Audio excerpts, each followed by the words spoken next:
अस्सलाम वालेकुम नाज़रीन, प्रोग्राम ओपिनियन में अली काजी में भली कार यासिर अहमद स्टूडियो में ज्वाइन कंदा सीनियर तज्ज़ियाकार अली काजी साहब। वेलकम अली साहब। Thank you Yasir. अली साहब, मुल्क जा पाण ॻाल्हाईंदा हुआसीं जेको ॿ टे ॾींहं पहिरां बि त हिकिड़ी अनसर्टेनिटी में वञे थो मुल्क पवंदो त गवर्नमेंट जे तरफ़ां, हालांकि गवर्नमेंट जे अंदरि ई हाणे जे ॻाल्हाइजे त अगरि मरीम नवाज़ शरीफ़ चवनि थियूं त भई असां हे टोकरो खणण जी बर्दाश्त नथा करे सघूं, असांखे फ्रेश मैंडेट जी तरफ़ वञणु खपे, पर गवर्नमेंट जी तरफ़ां वरी कुझु नज़र नथो अचे। शहबाज शरीफ़ ग्रुप जेको आहे, माना शहबाज शरीफ़ साहब जेके आहिनि उहे वरी रहंदो अञा वन स्टेप फॉरवर्ड था वञनि। उहो चवनि था असां बजट बि प्रेज़ेंट कंदासीं, उहो चवनि था असां लग्जरी आइटम्स बैन बि करे छॾियो। जी, मतिलबु शहबाज शरीफ़ साहब जा जेके अमल आहिनि, फ़ैसिला आहिनि, बजट जो अॼु अनाउंस कयो अथनि त 10 जून ते ईंदो, लग्जरी आइटम्स ते बैन विधो अथनि ऐं चवनि पिया त महिनत कंदासीं त मुल्क खे हिन बहरान मां कढी वेंदासीं। सऊदी इन्वेस्टमेंट्स जी ॻाल्हि पिया कनि, ॿियूं शयूं चवनि पिया, त माना उन मां त चिटो नज़र अचे पियो। ऐं संदसि इत्तेहादी बि सभु जा सभु, ख़ासि तरह पीपल्स पार्टी, उहो बिल्कुलु हिन ख़्याल जा आहिनि त 1.5 साल ही हुकूमत हलणु खपे। लेकिन जीअं तव्हां इशारो कयो, ई सिग्निफिकेंट ॻाल्हि आहे। ॿियूं ॻाल्हियूं त पाण डिस्कस कयूं था त पंजाब में छा पियो थिए पियो, पर हीअ ॻाल्हि सिग्निफिकेंट आहे, तमामु अहम आहे त इलेक्शन जी डिमांड हाणे विदिन द यानी ख़ानदान ऐं पार्टी जे अंदरां ई अचे पई। ऐं उहो आवाज़ु को हीणो आवाज़ु न आहे, उहो मरियम नवाज़ जो आवाज़ु आहे। त मरियम नवाज़ ऐं उहो बि जलसनि में माण्हुनि खां पुछे पई त छा ख़्यालु आहे त असांखे हीउ जेको इमरान ख़ान जो गंद जो टोकरो आहे असांखे खणणु खपे या न खणणु खपे। त माण्हू चवनि पिया न, यानी माण्हुनि खे मोबिलाइज़ करे पई मरियम नवाज़ त हीअ असांखे गवर्नमेंट कंटिन्यू न करणु खपे। त हीअ हिकिड़ी तहरीक छा मरियम नवाज़ पंहिंजे चाचे जी हुकूमत जे ख़िलाफ़ ई हलाए पई छा? ऐं हीअ जेको बि नैरेटिव वरी बिल्टअप करे पई मरियम नवाज़, उहो ॾिठो वञे त हासिल मतिलब में त उहो ई आहे जेको इमरान ख़ान चए पियो, यानी इलेक्शन करायो। त मरियम नवाज़ बि चए पई इलेक्शन करायो। त पोइ त अजीब ग़रीब सूरत हाल थी वई। ऐं जेके माण्हू बि इहे ॻाल्हियूं कनि था त जेको नवाज़ शरीफ़ साहब बि हिन ॻाल्हि जेको लंडन विया हुआ, पोइ बि जेके ॻाल्हियूं थियनि थियूं, जेको रिपोर्ट किथे मीडिया में ज़रियनि वटां थिए पियो त नवाज़ शरीफ़ साहब बि चाहे थो त इस्टेब्लिशमेंट खे पक ॾे त अगरि इलेक्शन हींअर न कराइनि त पोइ 1.5 साल में हू मतिलबु ॾुखिया फ़ैसिला कनि त पोइ 1.5 साल हुनजी हुकूमत खे लोॾो न अचणु खपे। पोइ मतिलबु इहो आहे त यानी MQM या अहिड़ा इत्तेहादी जेके आहिनि, सुभाणे इस्टेब्लिशमेंट पॉलिटिकल मां अगरि पॉलिटिकल थी वई त हीअ हुकूमत शहबाज शरीफ़ MQM जे सहारे बीठल आहे। MQM खे इशारो अचिणो आहे, बाप खे इशारो अचिणो आहे, नवाज़ शहबाज शरीफ़ हुकूमत हली वेंदी। त पोइ उहे साॻी ॻाल्हि त हू बि खाधोसीं ऐं पेट बि न भरियो। सो लेकिन ॻाल्हि जेका यासिर थिए इहो थो त उहो अक्सर थींदो आहे। असीं सम्झंदा आहियूं त हर शइ जेका आहे उहो जेका पेपर ते कॉन्स्पिरसी थ्योरी जेका थ्योरी या जेको स्क्रिप्ट आहे उन मूजिबि थींदियूं आहिनि, पर कॾहिं कॾहिं ईअं न बि थींदो आहे। ऐं हू जेको अंग्रेज़ी में चइबो आहे त मैन प्रपोज़िस गॉड डिस्पोज़िस, त मालिक जे मन में ॿी हुजे थी ॻाल्हि। त हींअर बि ॾिसणो अञा ॿियूं खोड़ शयूं ॾिसणियूं आहिनि। ठीकु आहे, मईशत हिकिड़ो की फैक्टर हींअर हिन जेको मुल्क लाइ हू तमामु हिकिड़ी संगीन सूरत हाल बीठल आहे। उन सूरत हाल में इमरान ख़ान अगरि हीउ जेको हाणे धरणे जो अॼु शायदि ऐलान हुनखे करिणो आहे, ॾिसूं करे थो या नथो करे, त ख़ुदि इस्टेब्लिशमेंट बि मूंखे लॻे थो त हाणे किथे न किथे को हुन जा बि को चुरपुर शुरू थी आहे। हीउ जेको हफ़ीज़ शेख साहब जो शिकारपुर वासी जो नालो वरी या जैकवाद वासी आहे, जैकवाद, तो हुननि जो नालो वरी हले थो as care taker prime minister. जेतोणीकि ISPR शेख रशीद बि कल्ह चयो त इंटरव्यू थिया आहिनि मुख़्तलिफ़ माण्हुनि सां। को हमायूं अख्तर जो नालो खणे पियो, को हिकिड़ा ॿियो को अॻूणो फाइनेंस मिनिस्टर मौजूदु हुया। त ISPR तर्दीद करे पई, पर मुख़्तलिफ़ मीडिया में इहे शेख रशीद त चए पियो इंटरव्यू थिया आहिनि, पर मुख़्तलिफ़ मीडिया में ईअं बि रिपोर्ट थिए पियो त हू जेका असांजी इस्टेब्लिशमेंट जी लीडरशिप आहे उन सां सलाह मशवरा ज़रूरु करे पई। ऐं सलाह मशवरो कंदड़नि मां हिकिड़ो हफ़ीज़ शेख साहब आहे। त बेसिकली हींअर जेका आउं तव्हांखे ॻाल्हि कंदोसि त हीउ कुझु बि चई वठनि त पॉलिटिकल आहियूं, गैर जानबदार आहियूं, पर हीउ हेॾो सारो जेको मुल्क सॼो जेको आहे स्टेक ते लॻल आहे। ऐं हिकिड़ी पॉलिटिकल छिकताण में अगरि ख़ुदा न ख़ास्ता असीं मतिलबु बिल्कुलु सोली सिंधी में चऊं त we are at the verge of default. Default जे सफ़ा दहाने ते जेके चइबो बिल्कुलु सफ़ा नुकड़ ते बीठल आहियूं। जी हा त हिन महिल इहो चई करे हथ ते केरु नथो कढी सघे त यार असांजो छा वञे, छाकाणि मुल्क आहे त सभई आहियूं। सो ही हिकिड़ो अञा बि आउं सम्झां थो, बेशक पीपल्स पार्टी खे या शहबाज शरीफ़ खे या हिननि खे इहो वारो खाईंदो हुजे त ही 1.5 साल हुकूमत कनि, पर वक़्त ऐं हालात जेके आहिनि अञा बि आउं सम्झां थो त हिननि खे 1.5 साल हुकूमत हली न सघंदी, छाकाणि त ही ॿिया फैक्टर्स जेके हिननि जी स्क्रिप्ट में या प्लानिंग में न आहिनि। जे मिसाल तौरु हिननि जी इहा प्लानिंग में किथे बि न हो, न एस्टैब्लिशमेंट वटि हो, न हिननि 11 जमातनि वटि हो, न मीडिया वटि हो, न अलिफ वटि हो, ख़ुदि इमरान ख़ान वटि बि इहो प्लान में न हो त संदसि ग्राफ जेको आहे जी हा उहो आसमान ते चढ़ी वेंदो। जी हा सो ॾिसो न कॾहिं कॾहिं ऐं हीउ जेको कुझु थिए पियो, तव्हां जुडिशियल फ्रंट ते ॾिसी वठो, तव्हां एस्टैब्लिशमेंट जे फ्रंट ते ॾिसी वठो, त पहिरीं जेको इमरान ख़ान चए थो 12 वजे अदालतूं खुली वयूं, हीअ सभु, पर हाणे उहे अदालतूं जेके आहिनि जी हा तव्हां ॾिसो त ॿिया मामला थियनि पिया। जी हा ठीकु आहे, ऐं नथो चाहियां त हू को बहरहाल कानून मूजिबि ई थींदा हूंदा, जी हा हू बि कानून मूजिबि हो राति जे 12 वजे अदालत खुलणु, जी ऐं इहो बि बहरहाल आहे त कानून जे दायरे में। सुप्रीम कोर्ट सुओ मोटो छा ते बि वठी सघे थी, त सुओ मोटो, पर इहो हुस्न इत्फ़ाक़ आहे त इमरान ख़ान बि इहो डिमांड करे रहियो त FIA जा अफ़सर छो पिया तब्दील थियनि ऐं ही ECL में नाला छो पिया निकिरनि, सेम डिमांड सेम इत्फ़ाक़ सां सुओ मोटो सुप्रीम कोर्ट बि वठी छॾियो आहे। त इहा हिकिड़ी वक़्त ऐं हालात जो फेरो आहे न, ईअं ही त जुडिशियल मामिलो आहे त छाकाणि त उहो त पोइ मीडिया में रिपोर्ट थी वञे थो, पर इस्टेब्लिशमेंट जी लीडरशिप में अगरि को चेंज ऑफ हार्ट आहे, यानी को सोच में तब्दीली आई आहे, त उहो ज़ाहिर पाण खे ईअं तकड़ी त ख़बर न पवंदी, पर जेके वाक़ियात ऐं बयानात आहिनि उहो पाण खे इंडिकेटर त ॾियनि पिया त शयूं हू जेतिरी जीअं हुयूं अॼु खां 15 ॾींहं पहिरीं उहा न आहे। जी हा उहो न आहे। अच्छा, पर जेको हाणे जेको फ्रेश आर्ग्यूमेंट रहीस थिए थो त अगरि हिन हालात में अगरि तव्हां इलेक्शन जी तरफ़ वियो त रहंदो अञा मुल्क जा मुआशी हालात ख़राबु थींदा। तक़रीबन हाणे जेके इत्तेहादी हाणे उन्हनि अहिड़ा बयान था अचनि, मौलाना फज़ल रहमान साहिबु चयो, ख़ुर्शीद शाह साहिबु चयो।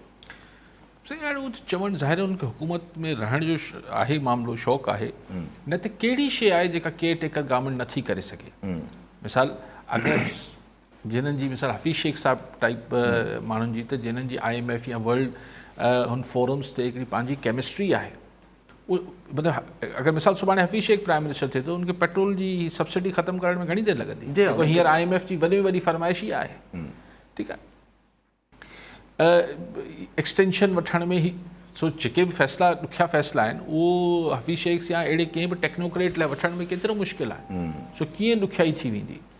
अगरि कंहिंजे ज़हन में इहो आहे त हिन विच में आर्मी चीफ जी मुक़ररी जी ॻाल्हि अची वेंदी त उहो बि ॾिठो वञे त हिकिड़ी 22 ग्रेड जी पोस्टिंग आहे, उहो केयर टेकर प्राइम मिनिस्टर छो नथो करे सघे। जी हा थी त सभु कुझु सघे थो, मूंखे सम्झ नथो अचे त बहरान छा थी वेंदो। बहितर हीउ जेको हींअर हिकिड़ी गैर यकीनी सूरत हाल आहे, इलेक्शन में थोरी यकीनी सूरत हाल थींदी त भई ठीकु आहे, सही डगर ते मुल्क हले पियो, हिकिड़ो प्रोसेस हले पियो पॉलिटिकल ऐं जो इलेक्शन थींदा। सो लेकिन अञा शयूं पाण अॼु कहिड़ी तारीख़ आहे, 20 तारीख़ आहे। सो अञा 10 ॾींहं आहिनि जेको आउं चवंदो हुउसि त 30 तारीख़ ताईं ही जेको बि थियणो आहे मामिलो हिकिड़े पासे थी वेंदो। ॾिसूं हीउ बि वॾो इंडिकेटर हूंदो त अॼु इमरान ख़ान तारीख़ जो ऐलान करे थो या नथो करे। जी हा इन मां बि नज़र ईंदो त इमरान ख़ान साहिबु पंहिंजा जेको चए थो त मूं पंहिंजा ब्लॉक कयल आहिनि नंबर इस्टेब्लिशमेंट जा, ॾिसूं शायदि ब्लॉक खोले अनब्लॉक करे छॾिया हुजेसि, हाणे फ़ोन वोनूं अचणु शुरू थी वई हुजे। अच्छा, पर गवर्नमेंट बि त ॾुखिया डिसीजन खणण लाइ तयारु थी आहे न। IMF सां गॾु टॉक्स हलनि था पिया दुआ में, हू चवनि था असां किस्त वाइज़ जेको आहे पेट्रोल ते सब्सिडी वधाईंदासीं, बक़ाया शर्तूं पूरी कंदासीं, प्राइवेटाइज़ेशन ते बि अमल कंदासीं। हू बि ॾुखिया फ़ैसिला हाणे करण लाइ तयारु थी विया आहिनि। बिस्मिल्लाह कनि, लेकिन सवाल इहो आहे त ईअं न थी वञे त इहो सभु फ़ैसिला बि कनि, माण्हुनि जी तनक़ीद बि बर्दाश्त कनि ऐं वरी बि इलेक्शन कराइणा पइजी वञनि अक्टूबर नवंबर में। उहो त हाणे अवाम ते डिपेंड थो करे जेका इमरान ख़ान साहिब सां निकिरे थी। हा, त उहो ई चवां थो न त हिन ॻाल्हि खे भई कंहिं सोचियो हो यासिर त इमरान ख़ान हुकूमत मां लहंदो ऐं संदसि ग्राफ जेको हीअं ज़मीन में घिड़ी वियो, हीअं आसमान ते चढ़ी वेंदो, थींदो आहे न। तव्हां पकाणी कीअं था करे सघो त न इमरान ख़ान सां माण्हू न ईंदा। माण्हू अक्सर माण्हुनि जो जेको आउं तव्हांखे हमेशह चवंदो हुउसि त इमरान ख़ान जी कॉल ते माण्हू 50,000 अची वेंदा त हुनखे 20 नंबर मिलंदा, 80 नंबर हिन ॻाल्हि जा आहिनि त हुते माण्हू वेही रहनि। जी हाँ इहो मूंखे ॾुखियो थो लॻे। जी हाँ जेको इमरान खान चए थो जब तक इलेक्शन की तारीख़ का अनाउंसमेंट नहीं होगा हम नहीं आएंगे इस्लामाबाद से वापस, इहो ॾुखियो आहे। 2-3 ॾींहं 72 कलाक, पर 72 कलाक अगरि 50,000 माण्हू विहारे वियो इमरान खान, वो त ऐं ॾिसो केपी हुकूमत हुन वटि आहे, त हुन वटि को ईअं नाहे त सफ़ा सुञो आहे इमरान खान।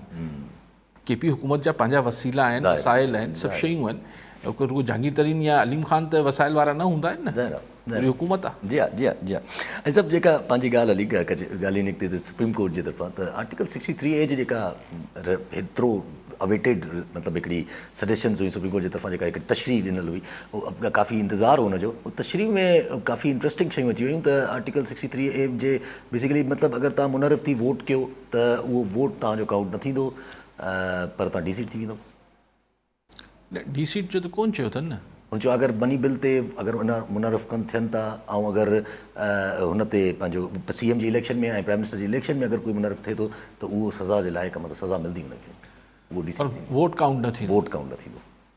त माना अञा तव्हां ॾिसो न त सुप्रीम कोर्ट हिकिड़े तरीक़े सां वधीक सख़्तु करे छॾियो, लोटो थियण जी राह में वधीक रुकावट अची वई, त मतिलबु सज़ा बि मिली वेंदी जी हाँ ऐं हुनजो फ़ाइदो बि न थींदो। जी हाँ त आईंदा को कंहिंखे 5 करोड़ 10 करोड़ 20 करोड़ रुपया ॾेई फिराईंदो ई कोन, चए थो फ़ाइदो छा आहे, फिराया हिन खे, हिन जो वोट त वरी बि ॻणप में ई न ईंदो।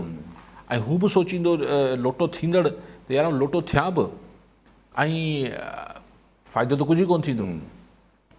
लेकिन मूंखे जेका, आउं त कानूनी माण्हू न आहियां, लेकिन ॻाल्हि सम्झ इहा नथी अचे त रेफरेंस जेको बुनियादी हो जेको इमरान खान दाख़िल कयो हो, उहो त इहो इमरान हुकूमत त भई ही 63A जे तहत नाहिली ताहयात थींदी या वन टाइम थींदी, उनजी त का चिटाई आई नहीं। उन चयो त हू त वञी पार्लियामेंट में डिसाइड कयो, पार्लियामेंट डिसाइड कयो त वोट काउंट न थींदो, इहो बि पार्लियामेंट ते छॾिजे। पर उहो त सुप्रीम कोर्ट जी मर्ज़ी आहे। पर मुंहिंजे ख़्याल में 2 ॿियूं दरख़्वास्तूं बि गॾु ॿियनि बि शायदि के बार एसोसिएशन वारनि बि, त पोइ उहो बि हुननि सां गॾु अटैच थियूं आहिनि। लेकिन ऑन द ओवरऑल लोटो थियण जे लाइ वधीक ॾुखियाई पैदा थी वई आहे इन सुप्रीम कोर्ट जे जी फ़ैसिले। माना जेकॾहिं सम्झे त लोटो हाणे को बचे ई नथो, लोटो थी नथो सघे, फ़ाइदो बि न आहे लोटे थियण जो, फ़ाइदो ई न आहे न, हुनजो वोट ई न ॻणबो, को फ़ाइदो ई न आहे। ऐं सभु इन खां पोइ जेकॾहिं इहो फ़ैसिलो अची वियो, उन खां पोइ वरी इंट्रस्टिंग डेवलपमेंट थियणु शुरू थी वई आहे। PTI क्लेम करे थी त पंजाब में हाणे गवर्नमेंट जेका आहे उहा बरक़रार ई न आहे, छो जो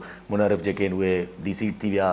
पर ड्यू टू सिंपल मेजॉरिटी अञा ताईं PMLN क्लेम करे थी असां वटि सिंपल मेजॉरिटी मौजूदु आहे, हमज़ा शहबाज़ CM रहंदो। पर PTI वारा लाहौर हाई कोर्ट पहुची विया आहिनि। लाहौर हाई कोर्ट में लार्जर बेंच ठही वियो आहे जेको इन नुक़्ते तो गौर करे थो त छा जेको सुप्रीम कोर्ट जो रेफरेंस जी जेका तशरीह आई आहे, छा उहो ईंदड़ जेके शयूं अहिड़े क़िस्म जी थियनि उन ते एप्लीकेबल थींदो, या रेट्रोस्पेक्टिव यानी कि अगरि पोयां कोई इवेंट अहिड़ो थी सघो आहे त उन ते बि थींदो।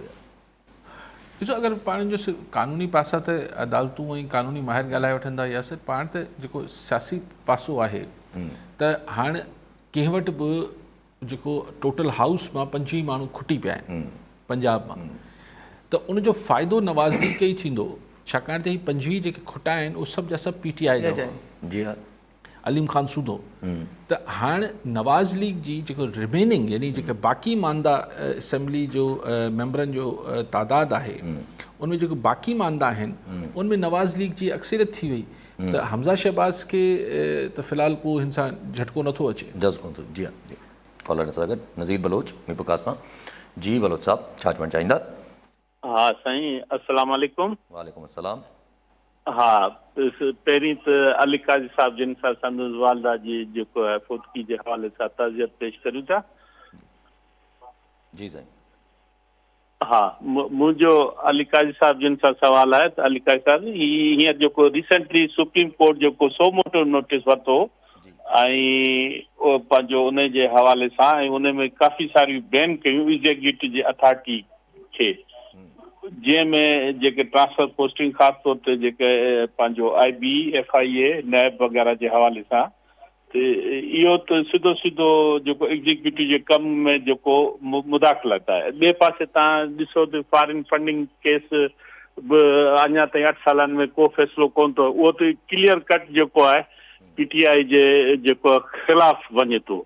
जंहिं इन ई मौक़िफ़ जे हवाले सां तव्हां वटि बशीर मेमन साहब जेको FIA जो जेको एक्स डायरेक्टर आहे, DG डायरेक्टर जनरल आहे, उन ते स्टेट वे TV में इन सभिनी चैनल ते बराह रास्त जेको आहे PTI गवर्नमेंट ते इल्ज़ामात लॻाया।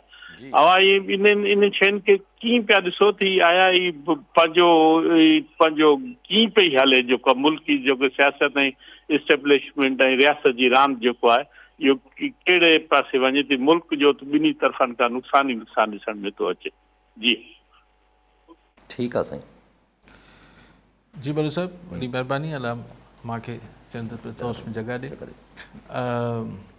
मुदाख़लत साईं चवनि था या सुओ मोटो जेको सुप्रीम कोर्ट सही ॾिसो न, हीउ जेको हू त मौलाना फज़ल रहमान चयो न त पोइ अॻोपो तव्हां चीफ एग्जीक्यूटिव थी वियो, पर हाणे ॻाल्हि इहा आहे त इहो को पहिरियों दफ़ो त कोन्ह थियो आहे। असांजी अदालती फ़ैसिला एग्जीक्यूटिव मामलात में तमामु घणा हुननि जा फ़ैसिला ईंदा रहिया आहिनि, हिन IG खे रखो, हिन खे न रखो। हिते बि DG FIA जेको अॻूणो हुआ सनाउल्लाह अब्बासी, हुन लाइ सुप्रीम कोर्ट चयो त भई हू सुठो ऑफिसर हो, हुनखे छो हटायो अथव एंड थिंग्स लाइक दैट।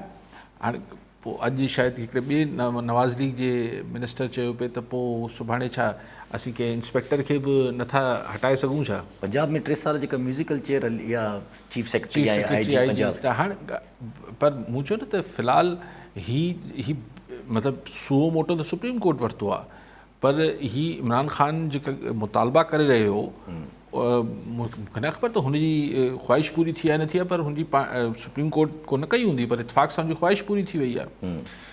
पर ही सभु शयूं जेके हलनि पियूं, जीअं बलोच साहब हिकिड़ी जनरल ॻाल्हि कई, अगरि पाण हिन सभिनी शयुनि खे ईअं पीसिस में जोड़ियूं त ओचितो अदालती फ्रंट तां कुझु इमरान ख़ान लाइ सुठी ख़बरूं बि अचणु शुरू थी वियूं।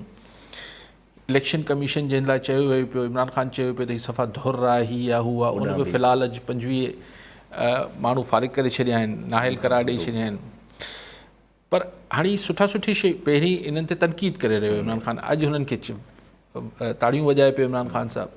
सुभाणे अगरि हीउ जेको फॉरेन फंडिंग केस आहे इहो इमरान ख़ान साहब जे ख़िलाफ़ु अची वियो त वरी इलेक्शन कमीशन ख़राबु थी वेंदी। अगरि अदालत मां वरी को ख़िलाफ़ु फ़ैसिलो अची वियो त इहो ख़ान साहब जेको आहे उहो तकड़ि करे थो तनक़ीद करण में बि ऐं तारीफ़ करण में बि, छाकाणि त अजीब थींदो न जी कोई पकड़े बि नथो। हा सो मतिलबु पहिरीं ॿ टे ॾींहं पहिरीं राति जो अदलिया छो खोलियो, हाणे चयो अदलिया शानदार कमु पई करे। साॻी ईअं बि न आहे को चीफ जस्टिस जे जज साहिबान बदिली बि कोन्ह थिया आहिनि, साॻियो चीफ इलेक्शन कमिश्नर आहे, अॼु हुन लाइ चवनि पिया ॾिसो ज़बरदस्त थी वियो। त हिकिड़ी तरीक़े सां पर हीअ जेका गेम थिए पई, हिन गेम में आउं सम्झां थो त जेको हिकिड़ो मुख़्तसिर पीरियड लाइ जेके न्यूट्रल थियण वारा हुआ, हाणे पाण खे नज़र ईंदो त हू घणो अर्सो न्यूट्रल रही न सघंदा, ऐं न ई इहो न आहे त हू कंहिंजी धुर थींदा, लेकिन हू हिन गेम खे किथे न किथे हीउ जेको क्वगमायर आहे, हीउ जेको भंवर में फाथल आहे मुल्क जी इकॉनमी ऐं मुल्क जी पॉलिटिक्स, हिन में मुंहिंजो ख़्यालु आहे त हथ त उन्हनि ॻंढे छॾिया आहिनि। ऐं हिन खे कीअं सूरत वरी आउं चवां पियो, मतिलबु हींअर ताईं इहो नज़र नथो अचे त हू हथ जेके ॻंढिया अथनि उहे इमरान ख़ान जे हक़ में आहिनि या नवाज़ इन इत्तेहादियुनि जे हथ में आहिनि, लेकिन बहरहाल हू हिन शइ खे किथे सुलझाइणु चाहिनि पिया। ऐं ज़ाहिरी तरह जेके ख़बरूं मीडिया में अचनि थियूं त हुननि पारां इसरार हिननि खे इत्तेहादियुनि खे इहो ई अचे पियो शहबाज़ शरीफ़ वारनि खे तव्हां जल्दी इलेक्शन कराए वठो, पर हुननि जो ख़्यालु आहे त हीउ जेको धरणो आहे इन जो को हिकिड़े पासे थिए, न त अगरि धरणे खां पहिरीं हिननि इलेक्शन अनाउंस करे छॾिया त पोइ इहो तासुर वेंदो त इमरान ख़ान जे प्रेशर में अची हिननि ही इलेक्शन अनाउंस कया आहिनि। तंहिंजे करे इहो क्रेडिट जेको आहे ही PDM जी जेका हुकूमत आहे या जेको बि चऊं 11 जमाती हुकूमत आहे, उहो इहो क्रेडिट न पई ॾियणु चाहे इमरान ख़ान खे, पर इलेक्शन अक्टूबर नवंबर खां मथे नथा वञनि। आउं नथो सम्झां त इलेक्शन इन खां मथे वञी सघंदा, लेकिन ॾिसो बलू साहब हाणे ॻाल्हि उहा आहे त यानी जेको डिसाइसिव आहिनि ही 10 ॾींहं जेके आहिनि फ़ैसिला त हिन हवाले सां आहिनि त इमरान ख़ान जो धरणो जेको आहे उहो पाण खे हिकिड़े पासे करे छॾींदो सूरत हाल खे, चाहे स्क्रिप्ट छा ई लिखियलु हुजे, चाहे वॉशिंगटन में मिसाल मुबैना तौर ते चवनि था साज़िशूं वॉशिंगटन में छा ई तय थियलु हुजे, इस्लामाबाद जी पिंडी में छा ई तय थियलु हुजे, पर अगरि ख़ल्क़े ख़ुदा निकिरी आई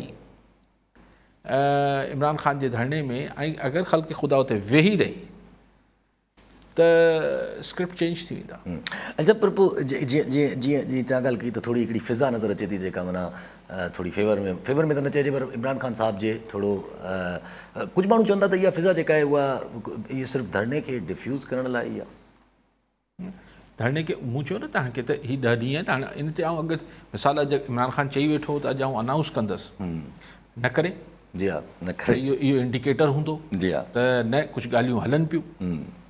उहो जेके ब्लॉक इमरान ख़ान चयो पियो त मूं नंबर ब्लॉक करे छॾिया आहिनि, शायदि नंबर खोले छॾिया हुजनिसि, पर अगरि अॼु अनाउंस करे छॾे थो ऐं माण्हू नथा अचनि उन ॾींहं ते त डिफ्यूज़ पाणे थी वेंदो।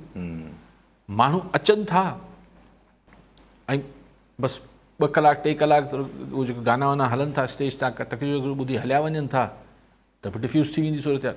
सो इन ते गति करणु थोरो ॾुखियो आहे, छाकाणि त ईअं न आहे त इहो सोचिजे त सही फलाणी हाणे कुझु माण्हू चवनि था सही कुझु कंहिं हल्कनि मां अञा बि इमरान ख़ान खे आशीर्वाद आहे, हुनजी पुठी ठपरीनि पिया। आउं इहो सम्झां थो त पुठी त पोइ अगरि सिर्फ़ु पुठी ते मामिलो थींदो हुजे ठपड़नि ते रुगो हथ ते त पोइ इमरान ख़ान जेको पोयों धरणो हयो हो जेको नाकाम वियो आहे 126 ॾींहं वेठो कुर्सियुनि सां ख़िताबु कंदो हो ख़ान साहब, उन महिल त जेके ग़ैबी क़ुवत हुई उनजी सपोर्ट हुई इमरान ख़ान खे, पर माण्हू न आणे सघियो। पोइ माण्हू जेका आया थोरा घणा उहो बि हलिया विया। सो ख़ान साहब ॻाल्हि इहा आहे त ॾिसो एंड ऑफ द डे अच्छा पोइ इहो बार बार इमरान ख़ान पारां इहो चवणु त आउं फ़ौजियुनि जी घरवारनि खे बि वठी ईंदुसि, त मतिलबु हू इहो मैसेज मोकिले पियो त भई हिन सॼे मूंसां गॾु ख़ुदि इंस्टीट्यूशन जो जेको हेठियो काडर आहे उहो बि मूंसां गॾु आहे। मतिलबु हीउ जुमिलो चवण जी सेंस छा आहे त आउं फ़ौजियुनि जी घरवारा बि मूंसां गॾु हूंदा। जी हा, जी हा, जी हा, जी हा। कॉलर हिन सां गॾु इकराम ख़ासकेली मातलीमा जी। ख़ासकेली साहब छा चवणु चाहींदा? यासिर साहब जी ख़ासकेली साहब। यासिर साहब पहिरीं त काज़ी साहब सां संदसि वालदा ते अफ़सोस कंदसि, उन खां पोइ मुंहिंजो सुवालु आहे त हीअं जेका मुस्लिम लीग नून में ॿ धड़ा नज़र अचनि पिया। हिकिड़े पासे मरीम नवाज़ बीठल आहे जेका चए थी जॾहिं थोरी इलेक्शन करायो हीउ जेको गंद जो किचिरो आहे या जेको ठेलो या जेको चवे पई इहे असीं छो खणूं इमरान ख़ान जो। ऐं इफ़ाक़दार बि मुफ्ता इस्माइल ते ट्वीट कयो आहे तनक़ीदी। ॿिए पासे शहबाज़ शरीफ़ आहे या जेका ॿियो पासो आहे उहो चए थो त आख़िरी ताईं असां वञूं ऐं वञे थो। इहो थोरो काई साहब पुछणो आहे त इहो को हिननि में पाण में डिफरेंस आहे, नज़रियाती आहे या को सियासी मफ़ादी छा आहे? महिरबानी। ठीकु आहे, ॿियो बि कॉलर जावेद मंगरियो कराची मां। जी मंगरियो साहब छा चवणु चाहींदा? हा यासिर जी अली काज़ी साहब सां बहरहाल असां जेको आहे दुख जो इज़हार कंदासीं उनजे मदर जी जेका डेथ थिए। ऐं सुवालु इहो आहे त कराची में कुझु अर्से खां दहशतगर्दी थिए पई ऐं इन खां पहिरियां सिंध में बि खोड़ सारा वाक़िया थियनि पिया जंहिंमें दहशतगर्दी जेको आहे ऐं इल्ज़ाम जेको हाणे तव्हां ताज़ो लॻे थो उहो आहे त सिंध जेको आहे लिबरेशन आर्मी आहे ऐं बलूचिस्तान जी लिबरेशन आर्मी आहे प्लस MQM लंडन जेको टई मिली करे हीअ कार्रवाई कनि थियूं।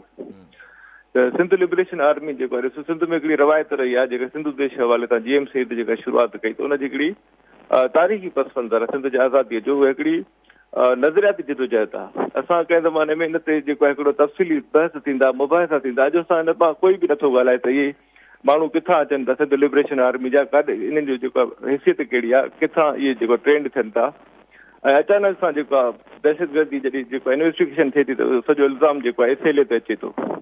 त सिंध जी जेको आहे हिकिड़ी तारीख़ी लिबरेशन हिकिड़ी तारीख़ आहे। कॾहिं बि जेको आहे GM सईद या अब्दुल वाहिद आरिसर साहिब या कंहिं बि सिंधी रहनुमा दहशतगर्दीअ लाइ कंहिंखे बि कोन उसायो त तव्हां दहशतगर्दी कयो। इन में मिलिट्री इस्टेब्लिशमेंट बि काफ़ी सारो किरदारु आहे त जेको उन्हनि खे एड्रेस नथी करे सघे प्रॉपर तरीक़े सां। जॾहिं तव्हां GM सईद जे वर्सीअ ते या अब्दुल वाहिद आरिसर जे वर्सीअ ते तव्हां पाबंदी आणो त उन्हनि माण्हू खे गिरफ़्तार कंदो, उन्हनि में खोड़ सारियूं हाणे मायूं बि जिन ते केस दाख़िल थिया आहिनि। त इहो ॾिसो हथ सां वठी करे जेको आहे एक्सट्रीमिज़म खे जेको आहे हथी वठाइणो आहे। इहे मसइला अहिड़ा आहिनि जेको आहे जिन खे असां इस्टेब्लिशमेंट जेको आहे या जेके सगारूं धुरियूं आहिनि उन्हनि खे टास्क जे ज़रिए हल करे सघनि थियूं। ॾिसो पाकिस्तान तेज़ीअ सां हिकिड़ी फेलियर स्टेट तरफ़ वधी रहियो आहे। असांखे इहे सभई क़दम खणणा पवंदा त कहिड़े तरीक़े सां हुनखे रोकूं। ठीकु आहे साईं, वॾी महिरबानी। अलाह मुंहिंजी अम्मा खे जन्नत फिरदौस में जॻह ॾिए। साईं सवाल कयो त हा ख़ासि साहब इहो सियासत ते पुछंदा त PMLN में जेके ॿ हिसा सही बिल्कुलु तमामु सिग्निफिकेंट ॻाल्हि आहे ऐं ही ॿ हिसा जेके आहिनि उहो ईअं नाहे त को हेठि सतह जा ॿ हिसा आहिनि। हिन में जेको नवाज़ लीग जो सुप्रीमो आहे, जेको द क़ाइद आहे नवाज़ शरीफ़, उन जी धीउ ऐं हुनजो वेझो माइट इसाक डार ऐं हुन सां दस्ते रास हुते ई वेठो आहे हुन सां गॾु, उहो सभु हिकिड़े पासे आहिनि। जी हा। हाणे सिर्फ़ु आउं इहो एतबार नथो करे सघां त मरियम नवाज़ पंहिंजे पीउ जी मर्ज़ी खां सवा स्टेटमेंट ॾे, उहे बि अहिड़ियूं उहो बि जलसनि में वेही चए। जी हा। सो ॻाल्हि इहा आहे त ही त इमरान ख़ान जो प्रेशर त पंहिंजी जाइ ते, ही हुकूमत केतिरो बर्दाश्त करे सघंदी या न करे सघंदी शहबाज शरीफ़ हुकूमत, लेकिन ख़ुदि मरियम नवाज़ जो प्रेशर केतिरो बर्दाश्त करे सघंदी। जी हा। ऐं सो दैट मीन्स कि नवाज़ शरीफ़ साहिबु इहो हिकिड़ो पैरेलल हिकिड़ो पंहिंजो ऑप्शन खोलियो वेठा आहिनि त पब्लिक खे ॾेखारण लाइ त असीं डिॼूं कोन पिया इलेक्शन्स खां। जी हा। जी हा। सो ही जेको अंदरि डिफरेंसिस आहिनि, ज़ाहिर आख़िर में कंहिं न कंहिं खे त ही अगरि ही नाकाम थी विया माण्हुनि खे रिलीफ ॾियणु, त आख़िर में ही मुफ्ता इस्माइल ऐं शहबाज शरीफ़ हिननि खे हार पाराए हिननि खे फारिग कबो त बाबा ही हिननि जो फेलियर हो। असीं त ॾिसो, आउं त शुरू खां हिन ॻाल्हि जे ऐं पोइ हू मंज़र खां थोरो पोइ ते हटंदा, पोइ मंज़र ते मरियम बीबी अची वेंदी। लेकिन प्रेशर मतिलबु इहा ॻाल्हि आउं सम्झां थो हलो को साज़िश न बि आहे ॿिन्ही में दरमियान को साईं चयो त को नज़रियाती कोन्हे साईं, ही स्ट्रेटजी जो इख़्तिलाफ़ थी सघे थो वधि में वधि, लेकिन पब्लिकली भाइटी वेही चाचे जे ख़िलाफ़ु जेको आहे उहो कंपेन करे पई, इहो नूरा कुश्ती घटि थी लॻे पंहिंजी पार्टी जे ख़िलाफ़ु हिकिड़े क़िस्म जी, इहो मूंखे नूरा कुश्ती घटि थी लॻे पब्लिकली। त इहो मतिलबु इहो आहे त पोइ अगरि ही नूरा कुश्ती आहे बि त पोइ ही नवाज़ शरीफ़ ऐं शहबाज शरीफ़ ऐं मरियम नवाज़ खे ख़बर आहे त मामिलो अक्टूबर नवंबर ताईं आहे। हाणे अक्टूबर नवंबर में केतिरा ॾींहं रहिजी आहिनि, 4-5 महीना, त हू चाहे त इलेक्शन कंपेन मरियम नवाज़ बि शुरू करे छॾी आहे पंहिंजी हिकिड़े तरीक़े सां। कॉलर वठी वठूं पहुचंदो अब्दुल हई सुमरो जैकबाबाद मां। जी सुमरो साहब, छा चवणु चाहींदा? साईं अस्सलाम वालेकुम। वालेकुम सलाम। साईं, मां अव्हांजे प्रोग्राम जे तवसुल सां अली काज़ी साहब जन सां संदसि जीजल जे विछोड़े ते जेको आहे ताज़ीअ जो इज़हार कयां थो। बाक़ी अॼु जे प्रोग्राम में मुंहिंजो को सुवाल न आहे ऐं दिली ॾुख थियो आहे ऐं दुआ आहे त अल्लाह ताला जेको आहे वालिदा मोहतरमा खे जन्नतुल फिरदौस में ख़ासि मक़ाम अता करे ऐं साईं जन खे सॾे। ठीकु आहे साईं, ॿियो बि कॉलर वठी। मिसिस ज़फ़र नकवी हैदराबाद मां। जी मिसिस नकवी, क्या कहना चाहेंगी? अस्सलाम वालेकुम। वालेकुम सलाम। मैं काजी साहब से एक मुद्दबाना अर्ज है कि आखिरकार वो दिन आ गया जब इमरान खान ने कॉल दी थी कि 20 तारीख को वो टाइम दे देंगे कि इस्लामाबाद की तरफ चलें। सपोज अब मुल्क के हालात नज़र भी ऐसे आ रहे हैं कि अब शायद इलेक्शन हो भी जाएंगे, और लेकिन मुझे ये लगता है कि कल साहब के इलेक्शन के नतीजे में आने वाले जो भी लोग होंगे जो हार जाएंगे वो फिर वही शोर मचाएंगे कि हम इस इलेक्शन को नहीं मानते और यहाँ पे फिर वही हंगामे मचेंगे। ये क्या मुल्क का हाल हो गया है? प्लीज आप इस पर रोशनी डालें। ठीक है, ठीक है। मंगरे साहब जी का ॻाल्हि। जी मंगरे साहब जेका ॻाल्हि कई पहिरीं उतां शुरू कयूं था। मंगरे साहब, आउं तव्हां सां इतफ़ाक़ कयां थो त ॻाल्हि इहा आहे त GM सैयद जी वरसी ते माण्हू वञण ते तव्हां ॿुधो पिया, GM सैयद सां मिलिट्री इस्टेब्लिशमेंट जो सरबराह ऐं मुल्क जो सदर ज़ियाउल-हक़ त मुलाक़ात कंदो, जी हा, हॉस्पिटल में वञी अयादत बि कंदो, छाकाणि त सिंध जे माण्हुनि जी जेका नेशनलिस्ट मूवमेंट्स रहियूं आहिनि उनमें जेको आहे वॉयलेंस हो ई कोन। ॾिसो ये ॻाल्हि तय आहे त दहशतगर्दी कंदड़ कहिड़ी बि ॿोली ॻाल्हाए थो, चाहे सिंधी ॻाल्हाए थो, उर्दू ॻाल्हाए थो, पंजाबी ॻाल्हाए थो, पश्तो ॻाल्हाए थो, अलिफ ॻाल्हाए थो, अंग्रेज़ी ॻाल्हाए थो, फ्रेंच ॻाल्हाए थो, दहशतगर्द आहे। कंहिं मासूम माण्हू जी जान वठी छॾणु ऐं पोइ चइजे त इहो असां वटि कॉज़ लाइ कयूं पिया, इहो कहिड़ो कॉज़ आहे? त हिकिड़े माण्हू जी ज़िंदगी कीअं तव्हांजे कॉज़ खां नंढी थी वई आहे? हू कंहिंजो बचो हूंदो, कंहिंजो पीउ हूंदो, कंहिंजो भाउ हूंदो। सो लेकिन ॻाल्हि इहा आहे त एतिरो घणो सिंध में इहो आहे कोन, ऐं हिन खे ही जो खंभे वञनि था, ही सभु शयूं थियनि थियूं, इहो करण बदिरां अगरि हिन खे इंगेज करे ऐं डिफ्यूज़ कनि त आउं सम्झां थो त ही को बलूचिस्तान न आहे।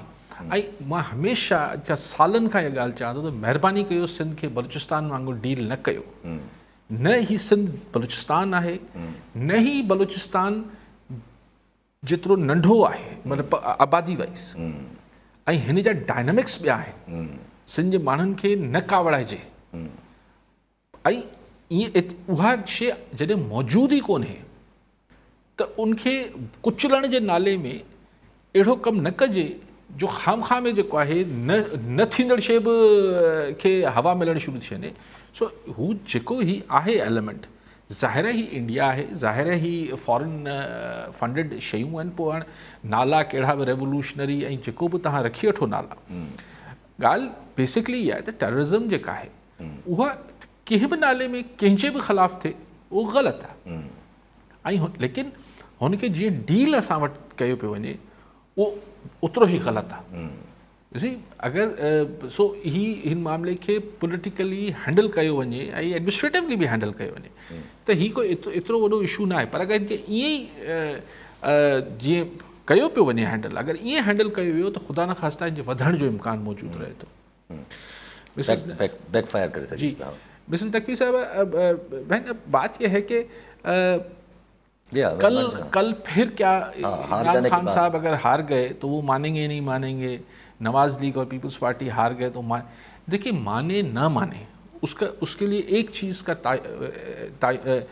अहम जो उसका एक नुक्ता होगा कि जो इलेक्शन होंगे वो क्या विजिबल है, यानी बिल्कुल नुमाया तौर पर तो धांधली शुदा नहीं होंगे। धांधली हमारे पास अंदरूनी खाना तो होगी वो तो कोई कुछ भी कर ले। हाँ, लेकिन एक होती है कि आप मास स्केल पर पहले से कागज़ पे नक्शा बना के, पाकिस्तान के नक्शे बोलते हैं ये सीट इनको दूंगा, ये सीट इनको देंगे, ये सीट, जो एक पूरी मुल्की सतह पर ऑर्गेनाइज्ड धांधली होती है, अगर वो नहीं हुई तो फिर जो भी हारेगा उसके पास फिर रोने धोने का जवाब हाई मॉरल ग्राउंड पे वो नहीं होंगे। सो कहा जाए ना, हाई मॉरल ग्राउंड पे भी तो होना ज़रूरी होता है ना। हाई मॉरल ग्राउंड पे नहीं रहेंगे तो फिर ठीक है, ये एक एजिटेशंस है, डेमोक्रेसी है, तो उसमें इख्तलाफ राय और मुखालिफ धुर होती है, मुखालिफ जो अपोजिशन होती है उसका रोल रहता है, वो करते रहते हैं। लेकिन अब मुल्क एक सही सिमत पे डगर पे चल पड़ेगा तो मैं समझता हूँ कि उस बात से नहीं घबराना चाहिए, इलेक्शंस की तरफ जाना चाहिए। भाई साहब तहां जी वॾी महिरबानी।